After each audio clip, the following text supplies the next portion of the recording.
The walls that remember. Before we begin, you already know the drill. If this story grips you, hit subscribe so you don't miss what happens next. The screen fades into the shadow of a long, cracked corridor, sunlight leaking through iron bars as if even the light is afraid to step inside. The place is empty now, just echoing wind and the distant rumble of São Paulo traffic. But the moment Detective Lucas Amaral crossed the rusted threshold of Carandiru's abandoned Block 9, he knew something was wrong. He had been called for what was supposed to be a routine inspection. An urban renewal team found a sealed storage room during demolition prep. Nothing unusual. Except the room wasn't listed on any blueprint. And the lock wasn't rusted shut like the others. It was new. Lucas moved deeper inside. Broken bunks, peeling paint, and silent hallways told the history everyone knew: overcrowding, corruption, tension. But the air carried something else today, something recent. Just past the old courtyard, he found the doorway, steel, reinforced, with a welded panel covering the original number. The construction crew swore they never touched it. Someone else had sealed it long after the prison closed. Lucas's partner, Inspector Renata Farias, arrived moments later. "Whoever put this here didn't want anyone looking inside," she said, tapping the welded strip with her flashlight. "No names. No record. No maintenance logs," Lucas replied. "It's like this room didn't exist." Renata knelt, brushing dust off the concrete floor. "But somebody came back. Recently. They broke the lock." Lucas pushed the door slowly, letting the stale air drift out. The room was small, windowless, and lined with metal cabinets. Papers were scattered across a central table, folders stamped with dates that shouldn't exist. Dates after Carandiru was shut down. Lucas flipped through the documents. Nothing had names, only coded initials, shift logs, and strange notes that didn't align with any official reports. But one phrase kept appearing: Transfer Unit 47. "We never had a Unit 47, Renata murmured. "And why were these here?" Lucas lifted a stack of cassette tapes, each labeled with a date but no description. All from the months leading up to the prison's closure. One tape stood out. Its casing was cracked, as if someone had tried to break it. The handwritten label read only, Block 9, Night Shift. Renata plugged it into the portable player they brought. The tape hissed, then crackled with faint audio, muffled voices, metal doors clanging, hurried footsteps. But beneath it all was something more unsettling, a faint, repeated tapping sound, like someone signaling for help. Lucas leaned in. That rhythm, it's intentional. Like a code. The tape cut abruptly. Then Renata pointed to the corner of the room. "Lucas, look." A wall panel was slightly misaligned. Behind it, they found a hidden compartment containing a torn prison uniform, an old badge, and a sealed manila envelope. Inside the envelope was a single photograph, faded, but clear enough to send a chill through both investigators. It showed 6 men standing shoulder to shoulder in a poorly lit corridor. 5 of them wore standard guard uniforms. The 6th man, positioned slightly behind the others, wasn't wearing one. His face was partially in shadow, but his expression was unmistakable, calm, controlled, like someone who didn't belong there yet commanded the room. Lucas recognized the background instantly. "That's the corridor outside Block 9, he whispered. But the prison had already closed by then. Who was he? Renata stared at the photo, her voice tightening. Look at their badges. None of those numbers exist in the registry. These aren't listed guards. And whoever this man is, they followed him. Lucas lifted the photo closer to the light, and that's when he noticed the small detail they missed, a handwritten note on the back. Just 5 words. This isn't the whole story. But the true shock came seconds later, when Renata checked the cassette box again. There were supposed to be 12 tapes. Only 11 were here. The most recent one, dated the night before the prison shut down, was missing. And someone took it intentionally. "Lucas," Renata said quietly, "someone else has been in this room. Recently. And they didn't want us finding everything." Lucas looked back at the dark hallway outside. The dust on the ground had been disturbed, fresh footprints leading back toward the exit. Whoever removed that last tape had been here less than 48 hours ago. And they weren't finished. By the next morning, Carandiru was no longer just an abandoned complex. It felt like an open case, one that had been quietly waiting years for someone to peel back its layers. Lucas and Renata returned with a forensic team, but the atmosphere had shifted. The echoing hallways were the same, the cracked tiles unchanged, yet something felt disturbed. As if the walls themselves were alert. While the team dusted the hidden room, Lucas replayed the Block 9 tape again, isolating the faint tapping sound. He compared it to known patterns, nothing matched. "It's not random," he said. "It's too even. Like someone was trying to signal something without speaking."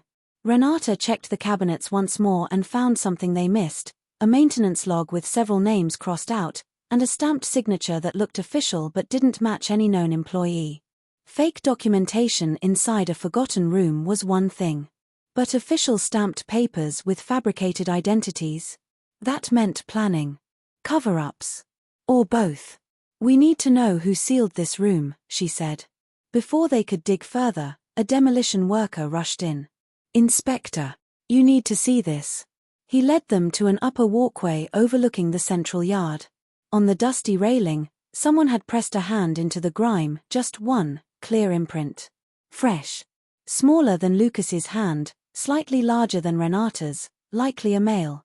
"Someone stood here recently," Renata whispered. Watching the yard. Lucas scanned the perimeter. The gates were locked. Security was tight. No one should have entered without permission. Yet someone clearly had. Back inside the hidden room, Renata examined the photograph of the 6 men again. One detail now stood out. The shadowed man wore no identifying markers, not a badge, not a rank pin, nothing. But his posture, the way the guards flanked him, he wasn't a prisoner. He wasn't a visitor. He was someone with authority. She flipped the photo over. "This isn't the whole story. If this room was used after closure," she said, "then whoever he was, he operated off the books." Lucas connected another thread. If someone took the last tape, then whatever's on it is what ties all of this together. At that moment, a technician approached them, holding a small evidence bag. "Found this lodged under the table leg," he said. Inside was a thin metal tag like an ID plate torn from a piece of equipment. Etched into it were 3 characters, U47. Renata's breath caught. Unit 47. The term from the documents. But there was no Unit 47, Lucas said. The technician shrugged. Then what was this attached to? Before Lucas could respond, a radio call crackled through. "Detective Amaral, you need to come to the administrative wing right now. We found something you'll want to see." They followed the voice to an old office lined with dusty files. On the desk lay a visitor log sheet, its last entry dated the final week before the prison closed. Most names had faded, but one line was unmistakably darker, as if written more recently. It read, "Rialto Silva, authorized access, Block 9. Renata frowned. "Rialto Silva? That name isn't in any record." Lucas stared at the ink, still slightly glossy. Because whoever wrote this, wrote it less than 2 days ago. But the true twist came when Renata checked the security folder beneath it. In the slot marked Visitor Photo ID, instead of a picture, there was a torn fragment of film, just enough to show the edge of a man's collar. The exact same collar worn by the shadowed figure in the hidden photograph. And beneath it, scrawled in rushed handwriting, "If you're reading this, you're already too close." The warning, "You're already too close," hung in the air long after Lucas and Renata left the administrative wing. It wasn't a threat scrawled in panic. It was deliberate. A message from someone confident enough to stand inside Carandiru after its closure and still feel in control. The investigation shifted instantly. If Rialto Silva had been inside the prison 2 days earlier, he had access. He had intent. And most unsettling of all, he had walked the same halls Lucas and Renata were walking now. They traced the new footprints from Block 9 to the eastern wing, an area still partially caged off for safety. Sunlight filtered through cracked windows, illuminating a long hallway lined with empty offices. Halfway down, Lucas noticed something odd, an office door slightly ajar, though every door had been sealed earlier by the crew. Inside, the room looked untouched except for one thing, An old security monitor left on a desk, its power cord freshly plugged into a wall outlet. The screen flickered with static, then stabilized into a split view of 4 camera feeds. Carandiru's surveillance system had been dead for years. Or so they thought. Renata leaned close. These are live feeds. One camera showed the main courtyard. Another, the entrance gate. But the last 2, they pointed into hallways they had just walked through. And in one of them, barely visible in the far corner, was a human silhouette standing still, too still, watching the empty corridor. Renata swallowed hard. Lucas, that's the east wing. The same wing they were in. Lucas scanned the feed. The figure didn't move. It stood half in shadow, its posture straight, observing. Calm. The same presence captured in the faded photograph. He turned off the monitor immediately. The moment he did, a soft metallic click echoed somewhere down the hall. Not a slam. Not a crash. A controlled click, like a latch being secured. They followed the sound cautiously, moving into an adjacent block that had been cleared out decades earlier. Dust coated everything, except for one path, a clear walkway leading to a final door at the end of the hall. It was slightly open. Lucas pushed it gently. Inside was a small archive room filled with metal shelves. Most were empty. But on the central table sat a single cassette tape in a clear case. The missing tape. Dated on the very last night before Carandiru closed. Renata exhaled. He left it for us. Lucas picked it up carefully. The tape felt warm, as if it hadn't been there long. Before he could speak, something else caught his eye, an envelope taped underneath the table. He pulled it free. Inside was another photograph, taken from an angle above the old courtyard. It showed 2 people walking side by side, Lucas and Renata, entering the prison the previous morning. Someone had photographed them. Someone was inside with them. Renata looked around the empty room, her voice barely above a whisper. He's watching us. Lucas turned the photo over, expecting another cryptic message. But this time, there were coordinates. And a date, 1 week from now. This isn't about the past, Lucas said. It's about something that's going to happen. As they prepared to leave the room, the lights flickered just once, a brief pulse, and somewhere deep in the prison's lower levels, a door slammed shut. Not from the wind. From someone moving. They left Carandiru with the final tape locked in evidence, knowing one truth: the shadowed figure wasn't hiding from them. He was guiding them. Setting the pace. Staying ahead.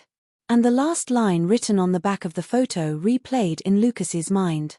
If you think this is the whole story, you're not ready for what comes next. If you're ready for the next case, hit subscribe. The next story is already on its way.